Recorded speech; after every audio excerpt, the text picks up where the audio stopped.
Una vez consumados los resultados de la elección, aunque aún no hay declaraciones oficiales, pero la declaratoria, los resultados han dado por comenzada la carrera presidencial hacia las elecciones de 2018, en el que se renovará la presidencia de la República.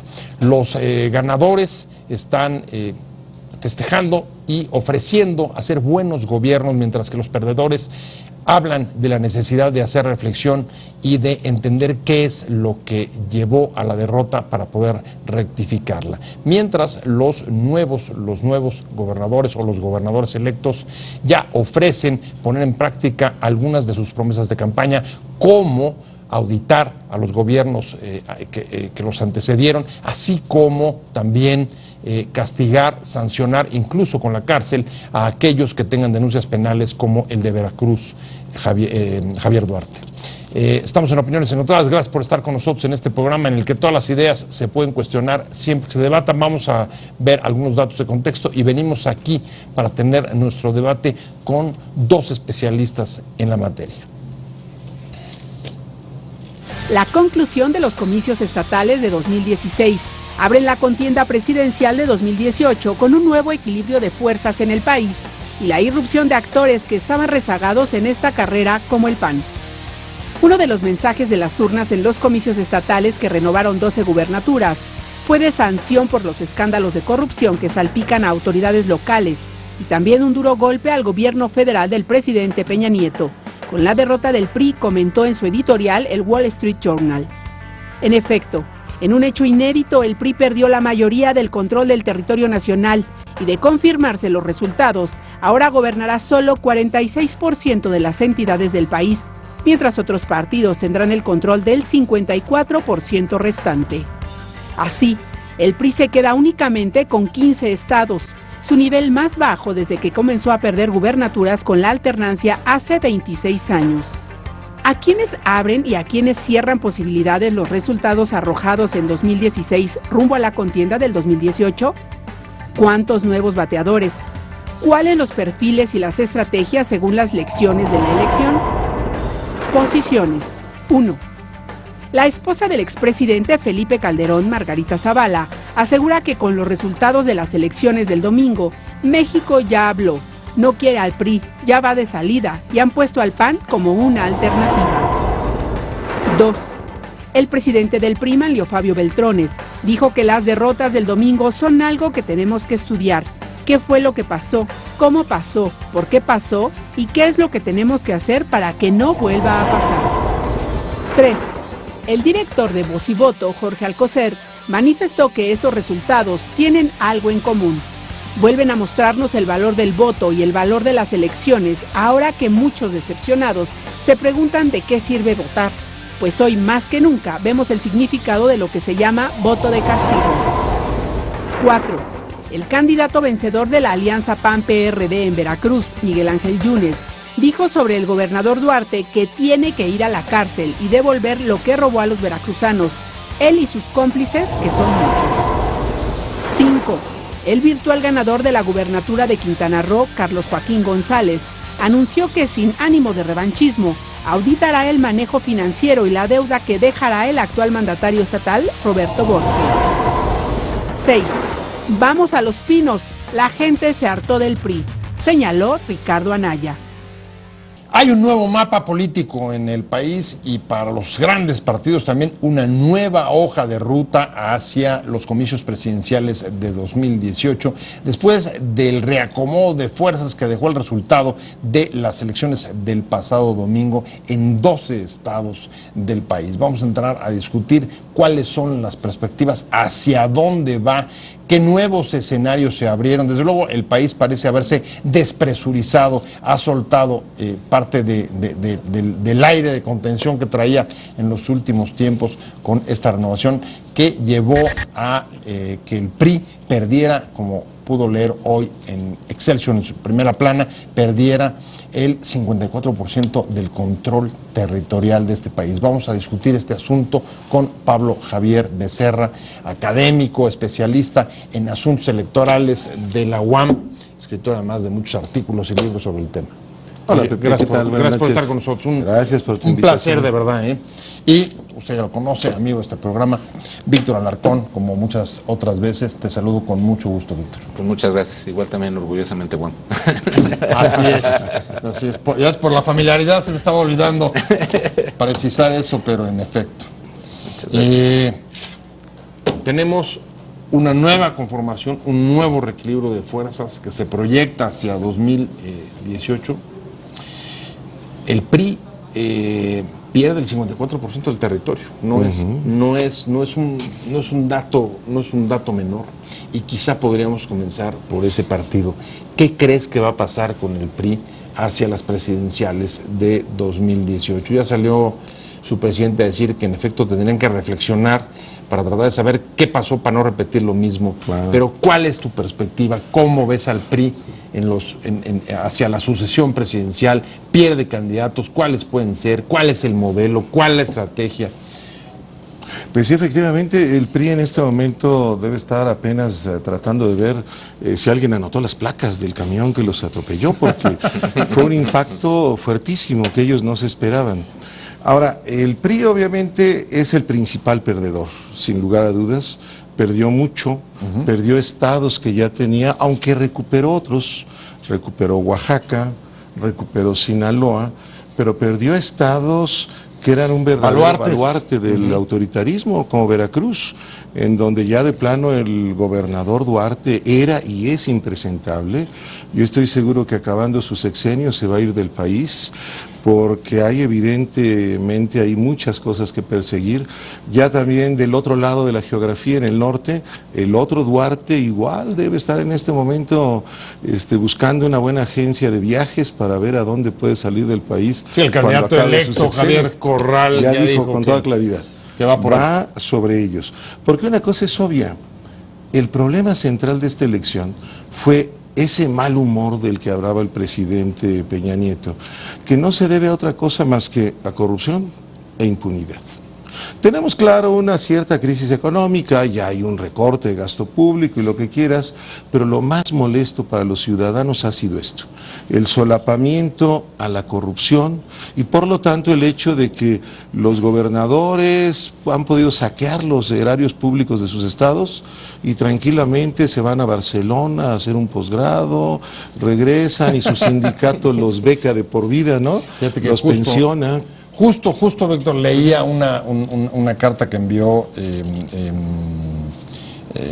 un connotado priista hoy, un hombre de vasta experiencia en organización electoral, César Augusto Santiago, respecto a las declaraciones de Manlio Fabio Beltrones hoy en la mañana, diciendo, oye, no es todo el PRI.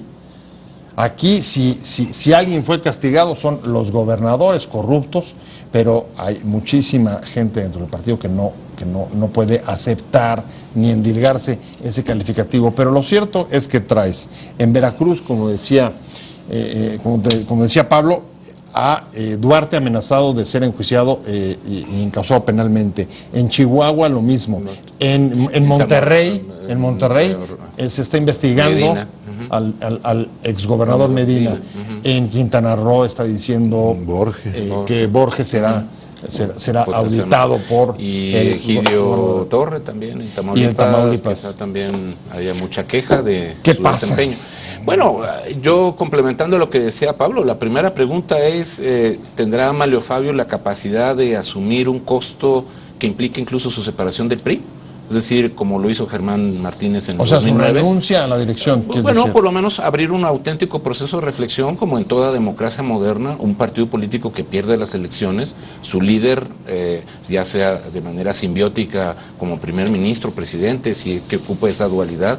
En este caso, pues hubo una apuesta precisamente que, claro, el año pasado, pues sí, reportó la primera rendición de cuentas tendría que ser dejar su cargo. No, yo diría poner esto a debate, porque claro, luces y sombras, el año pasado desde luego las cuentas no fueron tan malas para ellos, ¿no? Ciertamente incluso hasta se hablaba de la consolidación del avance del PRI, incluso un avance que festejaron diciendo el PRI ya regresó. Entonces, bueno, creo que en ese contraste me parece que entonces sí, el ejercicio tendría que ser un auténtico ejercicio de balance, es decir, qué es lo que no pudimos consolidar, que nos dejó heredado César Camacho y que no pudimos consolidar en esta elección, independientemente de que coincido con Pablo de estos impresentables. Pero yo creo que el saldo importante es que se perdió en 5 entidades donde nunca había perdido el PRI. ¿Tú coincides? ¿Tendría que renunciar Manlio Fabio Beltrán, o por lo menos poner su cargo a disposición, o el golpe, como dice Wall Street Journal en un editorial, fue directamente para el gobierno de Peña Nieto? Para ambos. Obviamente el presidente no tendría por qué renunciar ante una coyuntura como esta, pero el encargado de la estrategia electoral de este año seguramente sí va a tener que rendir cuentas a su partido. Ya lo dijo con toda claridad Víctor, cuando al PAN le fue muy mal, recordarán que Germán Martínez puso de inmediato su renuncia. Sufrió un descalabro terrible. En este caso lo que ocurre es que ya están encarrerados al 2018 y sea como sea, Beltrones es uno de los que siguen aspirando. Él sigue aspirando desde la elección de 2012, se sabía que Beltrones, incluso se pensaba que era más maduro, tenía más cancha, más colmillo que Peña Nieto, y seguramente él estaba esperando que su gestión en el partido lo ayudara a posicionarse. Para él sería terriblemente doloroso separarse de la dirección del partido, pero si a eso llegara el balance de un partido, y así ocurre en los países democráticos, cuando la estrategia de un partido fracasa, ya sea que esté en el gobierno o en la oposición, el primero que pone el ejemplo es el dirigente del partido. Ahora, la estrategia fracasó. Aunque se quedara, ¿podría llegar con esa estrategia el PRI a 2018 o tendría que cambiar el modelo para tratar de retener la presidencia una vez que, digamos, fue evidente que la operación política con que se identifica a Beltrones, pues en este caso falló? Bueno, yo pondría muy claro ese ejercicio, ¿no? Es decir, rediseñar es indispensable, ¿no? ¿Por qué? Porque se vienen 3 elecciones el próximo año, Coahuila, Nayarit y la pérdida de la corona, que es el Estado de México. El segundo padrón más, más grande del país. No, el primero. El Estado de México, México.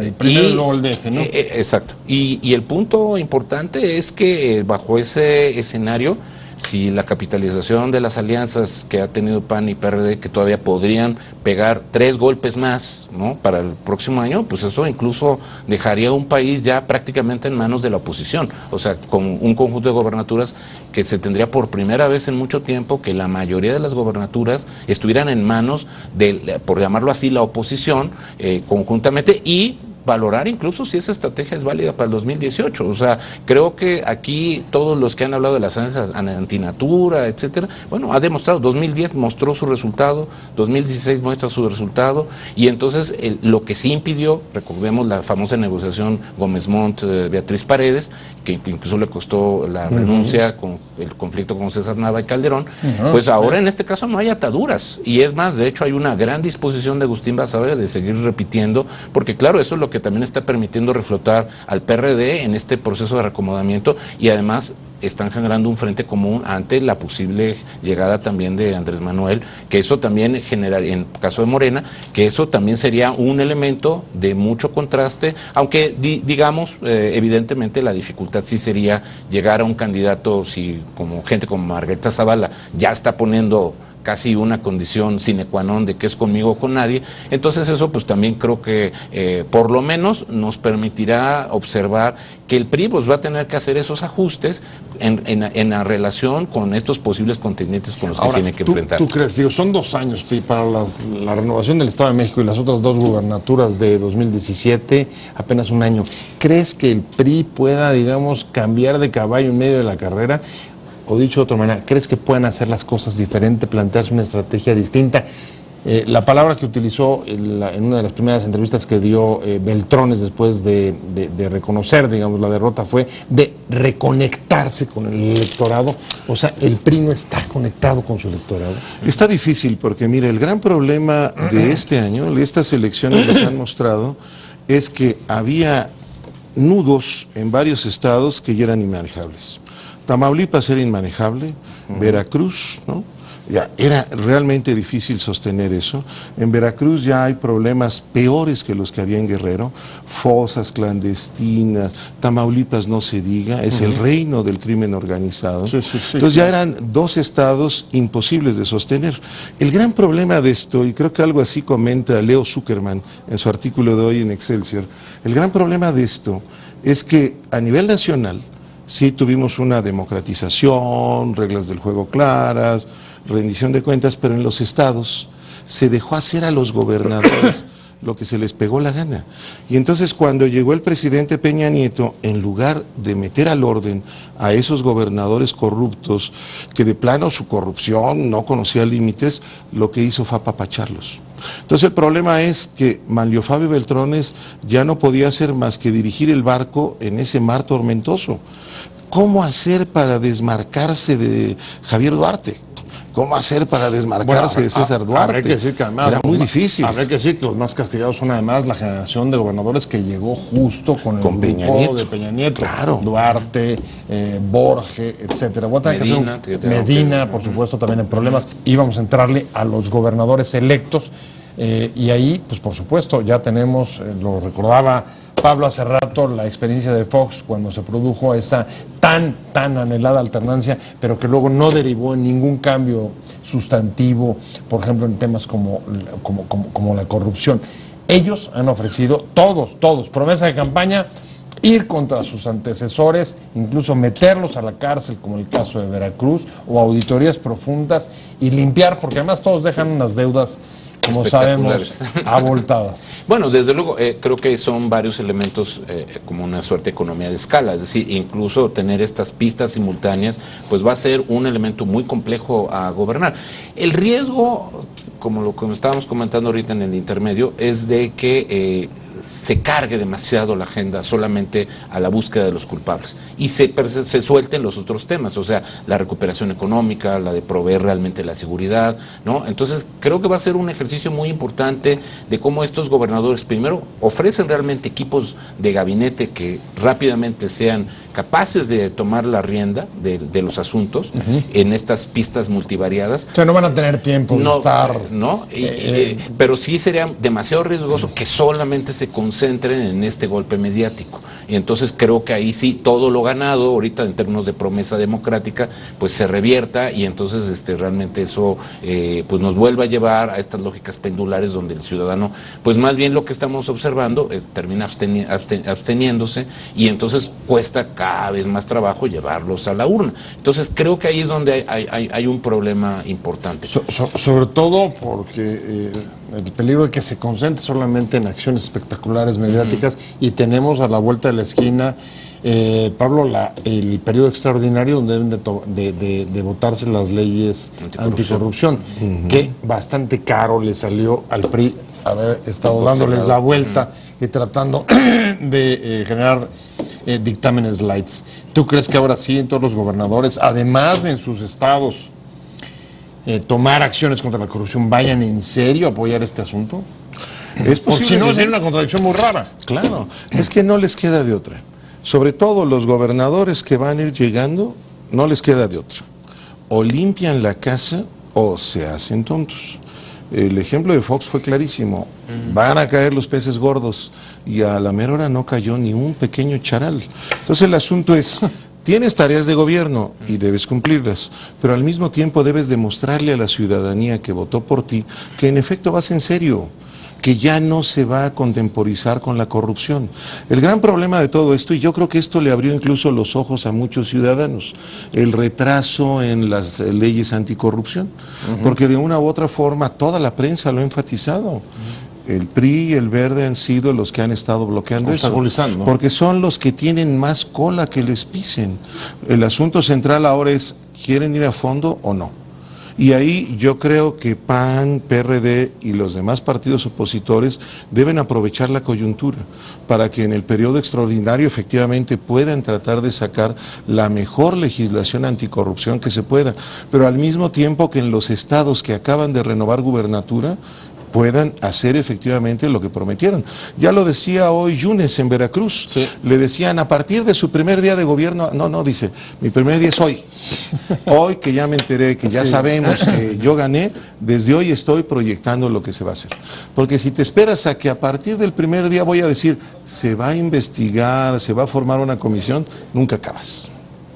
¿Esperas inestabilidad en caso de que en serio vayan a atacar fuerte la corrupción? Bueno, ¿doctor? Desde luego, siempre es un proceso que incluso aunque no lo deseáramos, lo va a haber. ¿Por qué? Porque todo cambio es incertidumbre. Y dentro de esos esquemas, como bien decía Pablo, las transiciones de mando entre uno y otro, en que entregas papeles, no entregas papeles, o sea, son procesos de tensión, que eso no vamos a estar exentos de ellos.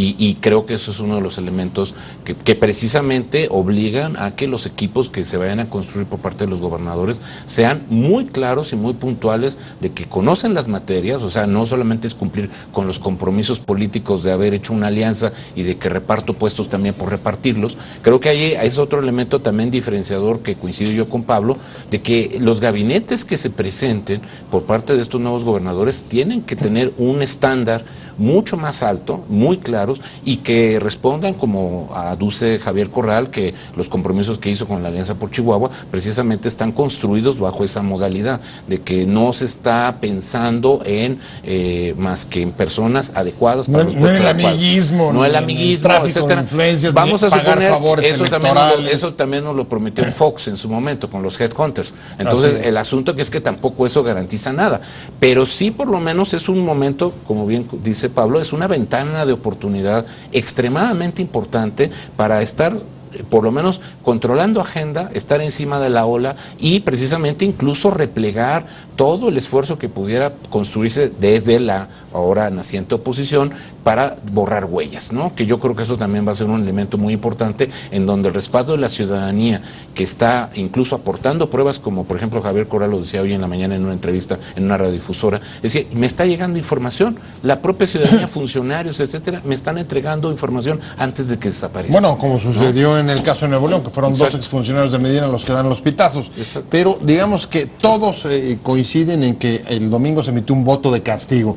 Ese voto de castigo, Pablo, ¿tú crees que sea suficiente para persuadirlos de que si quieren tener alguna otra aspiración en 2018, ellos o sus partidos, porque ellos se convierten también en aspirantes naturales, será suficiente para disuadirlos de actuar de una manera distinta? Pero una de las armas más poderosas que tiene el ciudadano es esa: poder castigar con su voto. Muchas veces lo más importante del voto no es a favor de quien lo diriges, sino en contra de quién. Y en este caso el voto de castigo fue fuertísimo, pero no solo para el PRI.